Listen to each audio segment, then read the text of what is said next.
Welcome to Convergence, Episode 6 on People for People Radio. Find out how the personal is political as we explore the politics here on Earth, the exopolitics of our galaxy, and how these intersect with spiritual transformation through my unique perspective. Today, we will continue to explore the realm of exopolitics. I will give you a tour and details about the big ship, physical versus non-physical presence, and what to expect during the orientation process. This is part 3 of a 3-part series. If you missed parts 1 or 2, check out the archives here on People for People Radio or my YouTube playlist to find all of the episodes of Convergence. And thank you everybody for joining me today. So where I left off last time and where I'd like to continue today is with the big ship. I only remember seeing the big ship from the outside once. It appeared black, glossy, and reflective, with arms protruding from the sides which bent off to the side like the arms of a galaxy. There were docking bays on and within the arms, where the smaller craft were docked and stored. The main body of the ship was shaped like a plump button. It was basically spherical with a flattened top and a flattened bottom. From time to time, other big ships, which looked similar, came and joined the big ship on the top or the bottom, causing a stacking effect. Times of this joining facilitate trade, community celebrations, and joint projects. It's a very exciting time. I was told that the docking arms of many ships can stretch out and connect tip to form mesh-like worlds that surround small stars. They remain in these universal communities for thousands of years, but from time to time, individual ships will break off to pursue other interests. The remaining ships adjust their location slightly to make up for the spot left by the departing ship, so that the hole in the net disappears. Individually, the big ships are very, very large, miles and miles in diameter. Excuse me. Some big ships are enormous, like a mega city, as seen here on Earth, but some are as big as the Earth, or even larger. I was told there is great diversity amongst the big ships. Although many are as I have described, some are very spectacular and can be organic, etheric, and or light ships depending on the nature of the beings that live there. The interior layout of the big ship is like an easy-to-navigate labyrinth with many flat floors. There are no sharp corners, as every room and space is cylindrical. Except for our sleeping chambers and the bath areas, everything is well lit, but I couldn't tell where exactly the light was coming from. It appears to just emanate from the walls and ceilings as though by bioluminescence. On board, beings rarely work out or work at physical fitness, unless this is culturally desirable, as we have healing chambers to improve and maintain health. Many of us walk to where we wish to go, but for long distances, we were transported within the big ship by vertical anti-gravity lifts or horizontal moving floors, something like a conveyor belt, but there didn't appear to be any visible moving parts. When I was on board, I realized that the whole ship was alive and intuitive, and I learned it utilizes biological nanocomponents which form according to our needs and our intentions. Everything is linked into biological intelligence because the big ship is alive and conscious. It operates like artificial intelligence, but it is biological and not artificial. I don't know the details of how it works, but it is about the coolest thing I have ever seen. I had one very memorable experience. As we were preparing to leave the big ship, we used a vertical transport system to head down to the docking bay on one of the ship's arms. The vertical transport system is very long, like a mile long, as it services many floors. I stepped off the platform and I placed my hands on the handle grips, which determined the speed of descent. I wanted to see how fast I could go at maximum speed of descent, and I went whipping down, squealing with laughter. The woman who was waiting to come down after me jumped on head first and came flying down after me in mock pursuit. We had great fun and laughter racing down to the docking bay.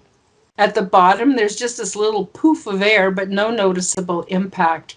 And we simply step off and onto the docking bay platform. So moving on from the big ship, I want to talk about physical presence versus non-physical presence. As far as I can tell, I'm able to visit the big ship in a few different ways. By location, consciousness transfer with or without the use of clones, and occasionally consciousness swap with another being. Available clones include one-size-fits-all, genetic copy, and a specialized or utilitarian version.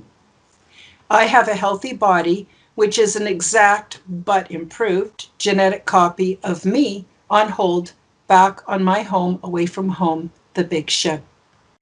When we're taken by these ETs, we rarely take our physical bodies with us for two reasons. Excuse me. One reason is because it takes a lot of energy to split and transport our complete selves, mind, body, and soul to their far distant location. Another reason is because we are so toxic from our environment here on Earth. Without our permission, our bodies have been used as filters for all kinds of industrial waste like fluoride, chlorine, radiation, heavy metals, etc. And this is why physical and mental detoxification is so important if we are serious about making contact and gaining access to intergalactic experiences. Since our physical bodies are so toxic, we usually travel via consciousness transfer or do a swap of consciousness with another being who is physically already there at our desired location. This allows us to work off-world while we sleep. There's another method of instant transport to any star system with and without physicality. I'm not sure how it works, but the off-worlders send a small orb or a sphere.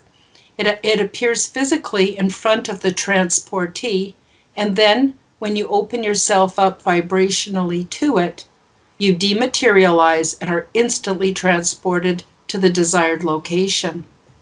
As far as I remember, I have never been transported this way, but I'm actually open to the experience. We can also initiate the consciousness transfer experience through etheric travel, lucid dreaming, lucid consciousness, and remote viewing. And ET knows when we are there. Last February 2020, Bob facilitated a very detailed lucid dream or remote viewing session for me so that I could go back and visit my friends on the big ship. As I ethereally floated down the hallways, the beings looked up and directly at me and sent me telepathic messages of greetings and love. I was so delighted. Later, during the same visit, several beings and I shared information about various kinds of nefarious implants, the ways that they manifest for humans, and what would be the best way to remedy them. According to my ET friends, physical, etheric, and holographic implants have been holding back the evolution of our race. For more information about implants, watch episode 6 of Forbidden Transformation on my YouTube channel. Sorry to disappoint the nuts and bolts researchers, but I saw no evidence of direct physical pickup of humans from Earth with a spaceship. Never saw that. So let's move on to everyday life aboard the big ship. Well, first of all, everyone is in perfect health. There are healing chambers to prepare the body for life on the big ship, and before we go on expeditions to selected planets. Each planet is unique, and it presents different stresses and demands to our bodies. So we must prepare for variables in atmosphere, gravity, nutrition, etc. Since many of us also have subtle differences in our physiology, the healing chambers keep our bodies, or our clone bodies, in perfect health while we are aboard the big ship. I remember the first time I used a healing chamber. I was led to a large room with about 100 of these devices lining the room in circle within circle formation. Each one was cylindrical in shape, and they opened up like a clamshell. Most were about 8 feet long and had lots of room inside. Some were a lot bigger and a lot longer, and I wondered if they were designed for giants. I climbed in, and I was surprised at how comfortable the moss-like padding was. I laughed a bit as I compared it to a big coffin in my mind's eye. Once the top section closed, the internal lights dimmed, I suddenly felt a bit sleepy and extremely relaxed. I was aware of some gentle tones which reminded me of classical music. The air was very moist and fresh, and it reminded me of the smell of a forest. I must have fallen asleep because the next thing I knew, the top lifted and there was my friend smiling down at me, offering me a hand out. And I can tell you folks, I felt absolutely fantastic. I looked to my friend for an explanation and soon realized that I was treated with various frequencies of smell, sound, light, and other vibrations. My friend was one of the many beings who were born on the big ship, and most live their whole lives there, never resettling on any planets. One of the training options they offer us is to resettle on board the big ship. Now, not every big ship has the same culture, but the intention is pretty much the same: tolerance and compassion, love and cooperation. They use a resource or trade-based economy. There is no money and everything is provided for free. Instead of attending an assigned job, time is spent pursuing our passions and beings choose the career they wish to pursue. There is much trade within the ship and with other ships. Everything we want or need can be 3D printed, similar to a replicator, but it is only used for creating inanimate objects. Still, culture requires its symbols, and trade definitely brings enjoyment to many. And in this way, we're actually very similar. So as I mentioned before, the ship is biological. It is made up of many different sections or cubicles, which easily convert depending on your intention. And yes, the ship is also psychic. Each section has everything for every purpose and just folds out according to your intention. Everything is automated. Even the doors respond to your intention. The restrooms are really cool. They're small and they have a platform that comes out of the wall. You never have to touch anything. And since we all share a similar body design, the plumbing mechanisms are very simple. Basically, after dropping your drawers, you squat slightly, and a pleated type of wide tube will extend up from the platform. And it offers as much support as you want or need. And when you're done, you don't have to do anything. The toilet tube sprays a fine mist, which is immediately and gently sucked back down the tube. So this mist instantly dissolves any debris, moisture, etc. that might exist back down the tube. So you just pull up your pants and go. Afterwards, the pleated tube sinks back into the platform, which then recedes back into the wall. By the way, these beings are healthier than us, and they don't need to go to the bathroom very often. They're not like us. There are no hand sanitizers or anything like that. The housekeeping system is very simple.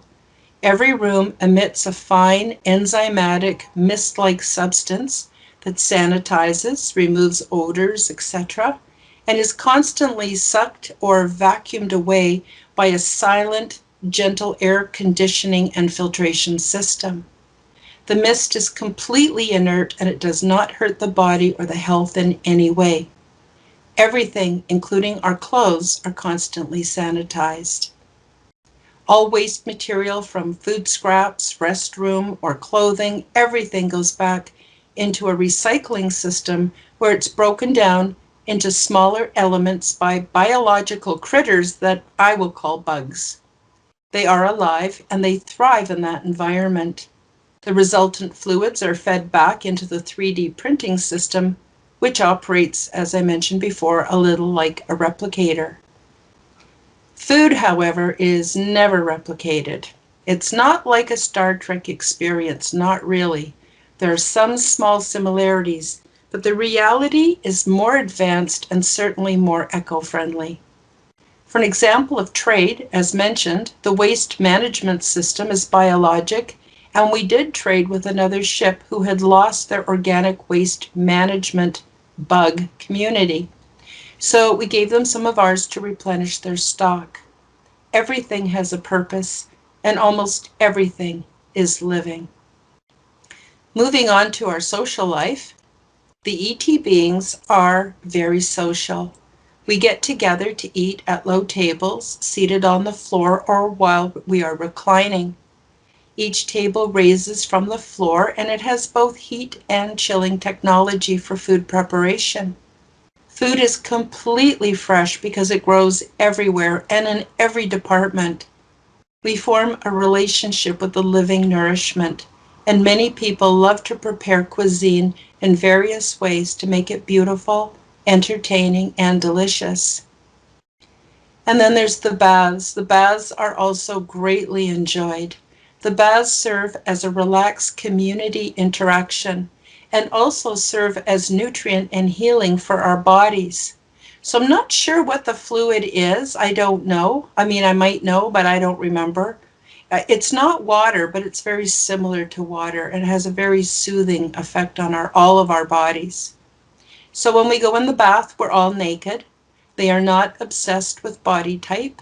We like water, and so do other races of humanoids. While bathing in the subdued light, we fall into a collective psychic meditation which completely relaxes everyone physically and mentally. Most of us enjoy grooming, and sometimes we like to groom and touch those we feel closest to gently while bathing. Everyone is very psychologically open, relaxed, and social with little communication. Bath time is a familial, loving activity. And after our morning bath, some of us gather to assist with hair design, body adornment, or even personal grooming. I saw both cluster and private living quarters, which come equipped with showers and anything else you might desire for your comfort. Some people live alone, others with their families, both genetic and fictitious families. So, what do we do on a day-to-day basis? Well, I would say the primary focus is education and training, which everybody really enjoys. If you are an ambassador, you attend exopolitical type meetings with other visiting delegates. And this is when I give rationales for human behaviors or politics, and I serve as a consultant. If you are a visitor, you will be busy adding your culture and your wisdoms to the data banks. If you are a resident or you wish to pursue residency on the big ship, there is scientific research and ship maintenance. And it's funny because ship maintenance overlaps with ship evolution because the ships are indeed alive. And there are many different kinds of jobs available, from utilitarian to highly technical. If you are involved in the intergalactic resettlement program, you will experience scientific expeditions to other worlds, where we measure potential ecological footprint, etc. And we love and spend time with each other. Most of the resident beings were born on the big ships, and they live their whole lives on board, which would be like living in a mega city. Guests like myself use the big ships and the company of these beings to participate in exopolitical ambassador work, intergalactic resettlement, training, etc. ET residents do research, serve as hosts and educators, tutors, scientists, engineers, and social support workers. Virtual reality offers mental experiences for education, entertainment, and recreation, which can have a positive effect on the physical body. So, for example, if I use the virtual reality tool and I have the experience of going mountain climbing, that actually somehow actually benefits my health and my body. I guess the brain can't really tell the difference. But before we return to Earth, our memories about our ET experiences are suppressed. This process is not some kind of psychic rape. There are special beings who can facilitate the memory suppression within us, and we choose to forget for a reason. Detailed memories can interfere with our reintegration to everyday life here on Earth. Memory suppression is for our own protection. Spontaneous memories will emerge when the time is right, although some humans have had spontaneous release of memory from a triggering event. So now I'd like to talk a bit more about powering up the big ship. There are various ways to power these ships. Components for energy can be taken from various space objects, but the process that I witnessed really surprised me. Basically, the ship was powered by the occupants.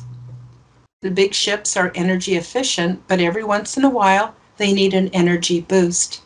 This process is well discussed in part 2, which can be found in the archives and on my YouTube channel. I witnessed a similar process when we moved the ship from one point of the time-space continuum to another. It was unlike any kind of travel that I have ever seen or imagined. Similar to the refueling process, the occupants find a comfortable place to rest. I was taken up to the observation deck so I could see our new location as we arrived. On the day that we relocate, we eat very sparingly, taking a very small snack in the morning. We stay in a sober, contemplative state throughout the day, as this is considered to be a spiritual event. I reclined with my friends and I prepared for the ceremony. The ship emits audible tones of frequency, which put us into a very deep meditative state. I fell into a deep sleep, and a couple of hours later my friend woke me to see our new location. Now, these ships do not travel the way we think of travel. There is no travel from one place to another. The ship is given the new coordinates and somehow uses our meditative state to fold space, and we just appear at the new location. This process did not make us feel exhausted like when we offered up some of our life force as fuel. Instead, we felt well rested and ready to celebrate. Since I was on the observation deck, I could see the expanse above and a couple of the planets of this new solar system off in the distance. It was so beautiful. Then we all raced down to the community dining area and prepared a feast for each other. Everyone was so happy and lighthearted. This process of pulling energy from the occupants, methods of travel, etc., have evolved into very meaningful cultural celebrations, as mentioned in part 2. So now I'd like to talk a bit about the orientation process, because I think it's good for you to know this in case one day you find yourself on board one of the big ships. So my very first memory, I was in a large room without much furniture, a few round tables, and chairs that appeared to come up from the floor. I sensed that this was a reception area. There were other people who looked like me, but there were some subtle differences, so I suspected these people might be off-world beings not from Earth. Most congregated in small groups, and some shared common language that was unfamiliar to me. I seemed to be the only one who understood English. We all had the same vibe of light-hearted cooperation, and we knew we were there for a purpose. There were 2 large men who stood at the 2 doorways at opposite ends of the room, and at first I thought they were guards of some sort. They stood very still, and they did not talk to us or interact with us in any way. They just stood there. I noticed that there were no handles on the doors, so I could not explore further than the room. I knew I was there for a reason, and I verbally asked one of them when we would, quote, get started, but he didn't say anything to me. Telepathically, he indicated that I needed to wait and that it would be soon. And I said, okay, out loud. I walked around the room and noticed a few strange things. The walls were very soft, and when I reached out and touched them, I gently slid my finger down a section of the wall, and I saw and felt little ripples as though it were responding to my touch. The room was very well lit, but there was no lights or lamps or noticeable light source. The floor was made of the same soft-feeling material, which seemed to be made of leather-like material. And I felt neither warm nor cold. The temperature was just really perfect and comfortable. I tried to say hello to some of the people, but it was obvious we used different languages and communication styles, so we could not hold a conversation. I was feeling a little restless, so I just went ahead and set things up to teach the group how to play floor hockey with a piece of crumpled up debris that we used as a puck. The group caught on quickly to my nonverbal instructions, and we had a great time laughing and kicking this piece of refuse around between the two so-called goals. Our game was interrupted as the doors opened and some of the ship residents came into the room. And there were no scary-looking people, just humanoids that looked very close to humans. These were and are people. When the doors opened, it was time to start our orientation to the big ship, culture, and the resettlement project. Not that I fully understood that at the time. Later, one of the ETs took me aside and told me telepathically that they really didn't expect us to come together socially to play a game so soon. They were surprised by this, and they told me that they really valued my team building skills. They highly value this trait. I was surprised that I understood him easily and effortlessly. We were obviously there physically, possibly, as I mentioned before, via bilocation, because the first thing we did was participate in a walk-through full-body scan. Now, this was a complete image, or it took a complete image of everything inside us, what we look like on the outside, our energetic frequency, our health, etc., and it was recorded into their database. With this tool, they are also able to collect data on our past lives, unresolved traumas, and our core personality types, including our talents, strengths, and weaknesses. The initial full-body scan also collects the data needed for successful clone implantation later when we come aboard ethereally or through consciousness transfer. Next, everyone was assigned to an ET buddy, who became our constant companion. This being keeps no secrets and no deception, so I felt very relaxed and comfortable with her. Our buddies stay with us 24/7 until we adapt and feel completely comfortable in our new environment. The residents do their best to match us with beings who look closest to our appearances. So my buddy was about 6'4" tall, with very long legs that came up to the top of my hips. So I'm 5'6" tall, or 5'7", depending. And so she would have been almost a foot taller than me. Her torso was about the same length as mine, but her neck was longer and her head was larger than mine. Her skin was very pale with a slight teal tone, and her hair was short, orange in color, and it had many short tufts that swirled about her scalp, which reminded me of an Abyssinian guinea pig. She was beautiful. She had a narrow nose, brown eyes with gold highlights, and a narrow jawline. Once I got to know her a bit, she showed me her tongue, which was longer and thinner than that of humans. She indicated that this physical trait was from her ancestors who once lived on a planet where they fed from the liquid nectar which formed inside large colorful blossoms. Her name could be loosely translated into peaceful blossom narrow tongue. She wore a lightweight orange poncho-looking dress that fell to her mid-calf. She wore several metallic bracelets up both arms, and sacred symbols were tattooed onto the tops of her feet. She was really beautiful, gentle, and patient. One of the buddy's tasks is to inform new visitors about what to expect, what they will be experiencing, how to go about things, and answer any questions that we might have. I had a lot of questions. When we are ready, we are given alone time and privacy when we want it. On that first day, she motioned for me to follow her, and as we walked down several corridors, I noticed that I could actually, quote, feel what she was thinking. Very softly at first, but soon I realized this was going to be how she would communicate with me. Her vibe was soft, soothing, and very reassuring. Soon she stopped, turned to the wall, and a door opened up to grant us access. The room was oval in shape, and there was nothing in there, or so I thought. She looked at me, and I saw in my mind's eye the image of someone sleeping on a pad.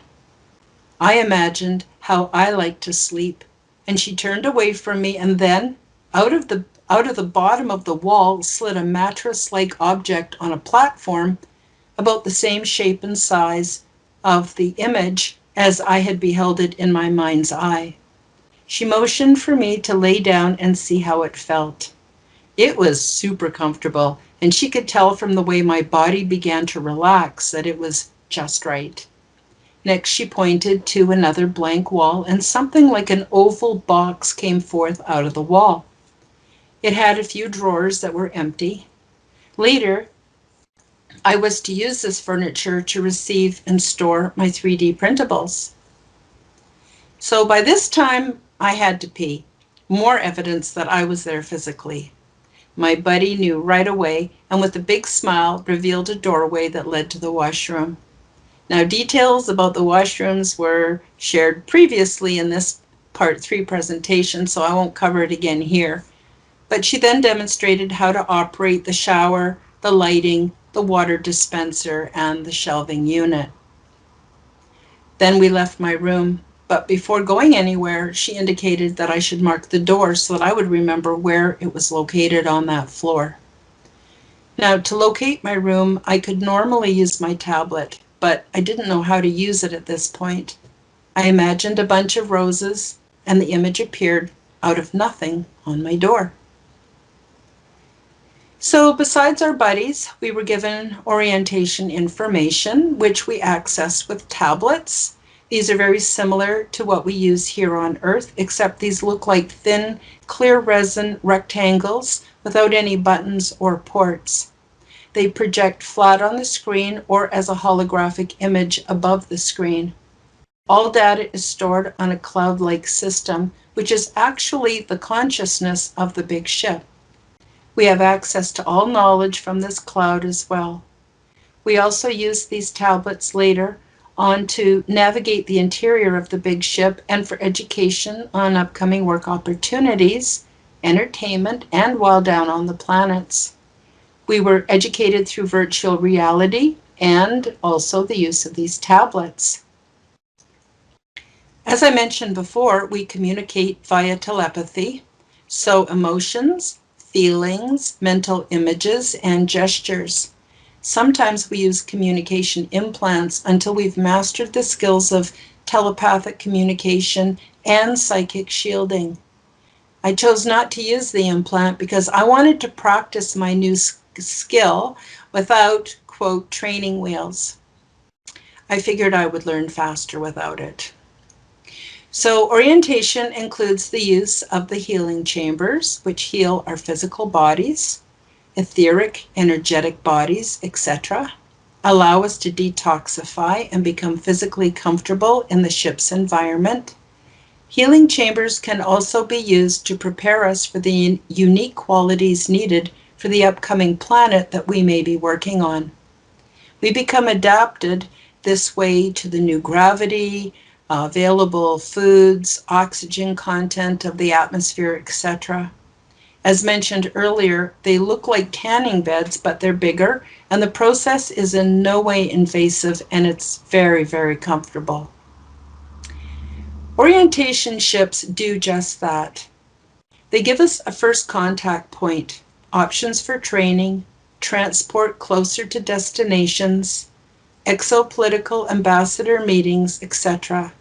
We spend time in classrooms learning, as well as group and alone time with our tablets. And as mentioned before, if we tell people what we have experienced, we are stigmatized, and it can cause social, political issues for the contactees once we return to Earth. So our memories are suppressed before we return to Earth. Excuse me. So I'd like to talk a little bit more about life on the big ship. I would say the biggest challenge, definitely the biggest challenge for me, was to learn to stop talking. Generally, everybody knows what everybody else is surface thinking. Words are limited sets of symbols that hold us back. Languages on Earth are specific sets of symbols that lock us into specific ways of thinking and perceiving. Words are part of the construct, and they contain us within the artificial Earth matrix. Words literally get in the way, and they take away from the peacefulness of the environment. Some beings are offended by the way that we speak with mouth movements, the showing of our teeth, saliva, etc. Some of them are very tidy around the mouth, and we come across as scary or threatening when we speak with words. Also, when we use words, we tend to emote very intensely, as we are perceived by them. It is offensive to most off-world beings in the same way as being screamed at is offensive to us here on Earth. These beings, as I mentioned before, are not into physical fitness. They just maintain healthy lifestyles, but they never try to bulk up. Working out for physical fitness is a real foreign concept to most of them. The spirit of cooperation and sharing permeates the environment. And as I mentioned previously, trade goes on very much on all levels. There is an abundance of everything. There is no shortage, so people can be generous, and they're very non-competitive. The work is efficient, and there is overlap between training, work, entertainment, and recreation. We study and work according to our area of interest. Could be arts, sciences, it really doesn't matter. All training and work overlaps with recreation and entertainment. Everyone loves what they do, and I gotta say, guys, it's a fun place to work. So an example would be if you had an interest in plants, that would probably lead to a botany specialization, which leads to intergalactic research, which leads to resettlement. You will begin training through tablets, then virtual reality, then classrooms, and then real-life training with a tutor. And in the beginning of orientation, we are assessed as to our learning style, our areas of interest, our talents, and of course our intentions. So virtual reality is a bit different than the way we perceive it here on Earth. It's like watching a video, but it's inside your head. So there's no bulky equipment, just a narrow band that fits loosely around your forehead and the sides of your head. And while you're using it, you recline in a very comfortable padded chair. At first, I used it to train myself to send and receive communication telepathically, but later I used it for other training. Virtual reality offers the experience of nonverbal lectures, discussions, and experiences, which are received by the brain as live experience. Every day I spent private time doing research with tablets or virtual reality. Now I want to tell you about another kind of handy little gadget I saw while I was there. And I call it, for lack of a better name, the toy maker. Like humans, these beings have a high need for play, and they're full of curiosity. What I call the toy maker is a box-shaped device with touch symbols on the sides and internal 3D printer, which just prints to instruction. Then when you're done with what you have created, you put it back on the top of the device and the elements are recycled. I saw it produce games, puzzles, blocks, documents, and something that looked like an abacus. I have no recollection of what it was used for. And while I'm on the subject of play, I used my tablet to design my own pajamas, which I wore as clothing. The 3D scan done at orientation is also used to produce a holographic image of self, which I used on my tablet for testing my designs. All beings that I saw wore clothes when not in the bath. A few beings wear what look like jumpsuits, but most are free to wear whatever they want. I designed comfortable, loose-fitting pajama-style clothes during my off time. And there's no judgment about how we express physically. I used a drag and drop system to create the clothes I wanted to wear, and at the end of the day, I put my clothes into the recycling chute, and my new clothes were then 3D printed and delivered to my room while I slept. There's a little tray or a drawer in my private room, which offers whatever I want, just waiting for me there in the morning. It's very simple. You can have anything you want and then just recycle it when you're done. Abundance is a given. There are not a lot of rules and policies. Everything is put to very good purpose. And then I just want to mention one other thing, and that is the gardens. The gardens are in every department. They're beautiful and they're integrated within the big ship. Live food is treated with light, sound, and other frequencies to enhance nutritional values. Different beings have slightly different nutritional requirements. So what does ET think about us? I get asked that question quite often. And I have to admit that most beings on ship are not necessarily aware of or concerned with Earth. People who live on board do not think about or talk about humans and Earth affairs. We are just not that interesting. And besides, our current situation would be disturbing to them and even abhorrent because it is so far out of balance. We must stop thinking of ET in human-centric and anthropocentric terms. When I say they are our next step in evolution, they are also our next step as higher dimensional beings. They are one essence diversified into the appearance of individuals like us, but even more so. They are more strongly rooted in the love harmonic, and this sets the intention of life. For example, when they work and are in training, they do not follow a work schedule. They live in the flow. They just think about what they would like to do. Now, this could be inspired by just their own thoughts or another being or the ship itself or any combination of influences, but everything just flows. When they're tired, they rest. When they want to learn, they learn. They just are aware of their feelings and follow the flow. This is partly due to being telepathic, but also due to being at one with the chaos of the flow of reality. We on Earth have yet to realize that the chaos is basically God. It is a force that we are not meant to replace. The order that the construct creates through propaganda is evil. Our ancestors were brutally forced to agree to subjugate themselves into slavery, and the socio-religious, political, cultural, economic, propaganda, war construct was created. And this is the framework that we were taught to worship and obey. Now, ET does not have use for constructs. They have been free since they became evolutionally more advanced. The flow that we desire to tap into is the chaos. We learn to live within the chaos, where we discover ways to thrive within it. There is no need for control. So getting back to the question of what does ET think about us, well, I'm going to use a popular movie as a metaphor. I don't know if you've seen this movie. Some of you might have. It was called The Village, and it was produced in 2004 by M. Night Shyamalan.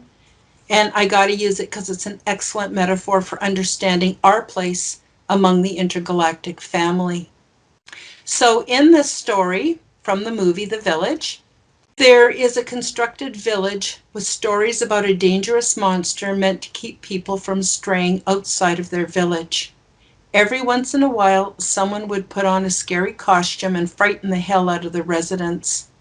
The purpose was to maintain the purity of the culture and get residents to obey restrictions and boundaries and curfews. Now, near the end of the show, we find out that the village is embedded into a mainstream area with nearby towns and communities who know nothing of the residents within the constructed village. They go about their daily affairs oblivious to this preserved culture within the village. And the villagers within the construct know nothing of the others outside. One day, one of the villagers strays outside of the boundaries and finds the mainstream people, who don't look scary or fearsome at all. There were no monsters. So this is very much like my experiences with E.T. E.T.s look very much like us, are healthier, stronger, wiser, more technologically advanced, and more spiritual than us, but that's about it. E.T. is going about his or her business with no thought of us. Most times they don't even know that we are here. And I'm like the person who strayed from my village and found that there are all kinds of other beings out there. And I also want to say that I think it's terrible, in my opinion, that humans are trying to scare the hell out of us with stories about off-world monsters to keep us trapped and compliant within the company line. Those who create and maintain this construct are religions, governments, economies, and of course the elites. I believe that a false invasion is planned, but according to my experience, the last thing these highly evolved people would think of is to come down and mess with our livestock, or conduct cruel experiments on us. Humans have, though, been spirited away to train and work towards common goals, and that would be people like myself. So now I got a few minutes left. I'd like to talk about making contact and how to prepare for contact. So contact has begun, and disclosure has already happened. Earth is under quarantine until we humans evolve to the level of maturity to ensure that we will make positive contributions to the ecology of the universe. We need to take our power back and evolve, making room for resettlement options. I was given the download from my ET friends of the Quantum Health Transformation Program, and I used it myself for recovery, and I basically live by it even today. Now it's updated and available for free for everyone who has access to the internet. Quantum Health Transformation will assist you to become healthier, smarter, more spiritually evolved, and technologically in alignment with our intergalactic brothers and sisters, should we decide to make contact with them. And another really important part of this is our intention. We must accept that we are not at the top of the heap evolution-wise when it comes to humanoids. We have trouble imagining beings superior to us, and it's a shock to find out that many off-world beings have never even considered our existence. We must try to step outside of the construct and stop thinking in human-centric terms. These are free people and have been free for thousands of years, maybe even more. Their thinking, culture, health, and evolution is free from artificial constructs. Our norms of war, poverty, crime, and illness would be very disturbing to them and foreign.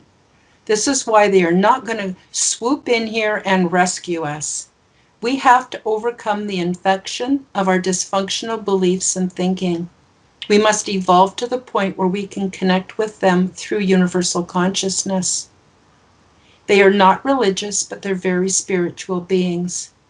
They will come as a response to an extinction level event, but will only take those who qualify, have useful skills, and have elevated themselves to a higher understanding of reality. This is part of the resettlement program. Humans who have done the personal work so that they can hold sufficient frequency are the ones who will be taken.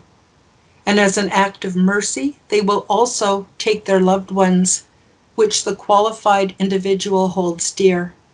They would never take those of us who would spread the infection of our dysfunctional ways of thinking and being onto other worlds, or even onto the big ships. This would cause harm to the ecology of the omniverse. Now, I just want to speak a bit to the CE5 movement. That's the close encounter of the fifth kind, which is human-initiated contact. How to listen for intergalactic communication. Learn to listen to the outermost reaches of the mind. It's like peripheral vision, but it's peripheral awareness. So we actually have to learn to listen mentally. I also want to recommend Dr. Stephen Greer's CE5 movement. To make contact, learn from Dr. Stephen Greer's CE5 protocols. Decalcify your pineal gland. Detoxify your body and mind, and sincerely reach out on your own. This is completely a spiritual approach. So coming is the opportunity to join the Intergalactic Resettlement Program for those who prepare, raise our frequency, and care for the body temple, and tap into the love harmonic of the universe. Again, excuse me, human psychopathy will not be allowed to infect off-world systems. The awakening process is the beginning of training. Now, awakening is not the same thing as ascension. The ascension process is a high spiritual path and can be physically and emotionally uncomfortable, but it is the way to evolution and enlightenment. So for those of you who maybe missed part 1, I'm just going to repeat how I'm able to make contact. So several factors are included in and how I am, who I am, and what I am to be able to do the things that I do. So the factors include genetics from intergenerational contact, which as far as I know may have started before my grandmother, but for sure my grandmother had contact. I've also experienced death-like states and near-death experience. I've altered my lifestyle to allow me to hold the frequency, and I have a sincere desire to elevate myself and assist others to do the same. All of my life experiences made me who I am today.